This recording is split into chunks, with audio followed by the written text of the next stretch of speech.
মধুপাড়া গ্রামটা শান্ত হলেও মানুষের মন শান্ত না। জমি জমা নিয়ে ঝগড়া, পারিবারিক দ্বন্দ্ব আর গ্রাম প্রধান হাশেম আলীর অহংকারে সবাই ভুগছে। হাশেম আলী একাই গ্রামের রাজা। তার কথা মানলে শান্তি আর না মানলে অশান্তি। সে চায় সবাই তার সামনে মাথা নত করুক। গরিব কৃষকরা তার কাছে দেনা হয়ে থাকে। মেয়েদের বিয়ে থেকে শুরু করে বাজারের সব কিছু তার অনুমতিতে চলে। এমনই গ্রামে ঢুকলো সেই অচেনা অতিথি। অতিথিটিকে প্রথম দেখলো গ্রামের এক কিশোর, আসমা। বয়স মাত্র 16। তার চোখে কৌতূহল আর মনের ভিতরে হাজার প্রশ্ন। সে জিজ্ঞাসা করলো, আপনি কে? আমাদের গ্রামে কেন এসেছেন? যুবক হেসে বলল, আমি প্রতীক, আশ্রয় চাই। আসমা দ্বিধায় পড়ে যায়, কারণ গ্রামে অপরিচিত কাউকে সহজে জায়গা দেওয়া মানা। তবু তার মায়া হলো। সে অতিথিটিকে তাদের ঘরে বসিয়ে দেয়। অচেনা মানুষ গ্রামে ঢুকেছে খবর পেয়ে হাশেম আলী রেগে গেল। সে তার লোকজন নিয়ে হাজির হলো। কে তুমি? আমাদের গ্রামে কি করছো?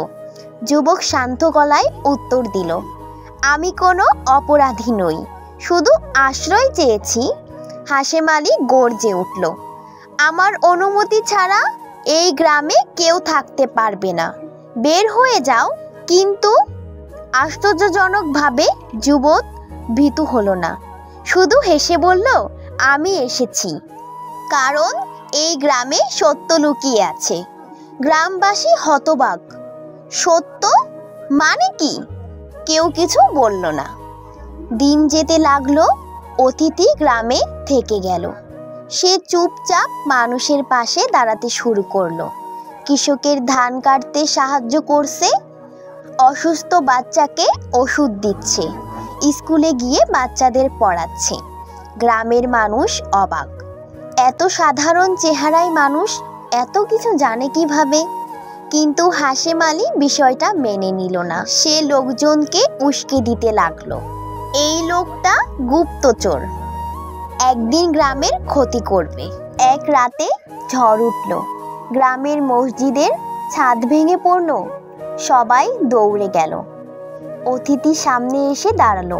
নিজের জীবন বাজি রেখে ছাদ ভাঙা অংশ ছড়িয়ে দিল। শিশুদের বাঁচালো, বৃদ্ধদের কাঁধে করে বের করলো। গ্রামবাসীর চোখে জল।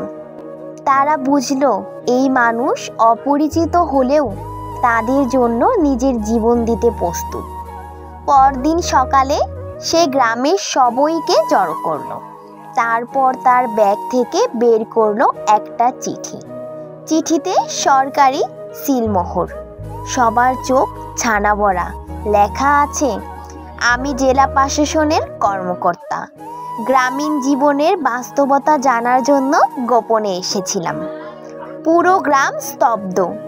যে মানুষটিকে তারা সন্দেহ করেছিল সেই আসলে সরকারের বড় অফিসার। হাশেম আলী ভয়ে কাঁপতে লাগলো। তার সব অন্যায়, চাপাবাজি, কৃষকের জমি দখল সব বেরিয়ে পড়ল। অতিথি তথা অফিসারে ঘোষণা দিল, আজ থেকে এই গ্রামে অন্যায় হবে না। জমি ফিরে পাবে মালিকদের কাছে। গ্রামবাসী উল্লাসে ফেটে পড়ল। যে মানুষটিকে তারা সাধারণ মনে করেছিল সেই এলো মুক্তিদাতা হয়ে। আসমা চোখে জল নিয়ে উঠল, আপনি কি এখন চলে যাবেন? অতিথি এসে উত্তর দিল, আমি অতিথি হয়েই এসেছিলাম, কিন্তু আজ তোমাদের হৃদয়ে আমি আপন হয়ে গেছি। এখন থেকে তোমরাই আমাকে মনে রাখবে। তো আপনাদের কাছে এই নতুন গল্পটা কেমন লাগলো এটা কিন্তু কমেন্টে জানাতে ভুলবেন না। ও আরেকটা কথা, এখনো যারা চ্যানেলটি সাবস্ক্রাইব করেননি তাড়াতাড়ি সাবস্ক্রাইব করে যাবেন।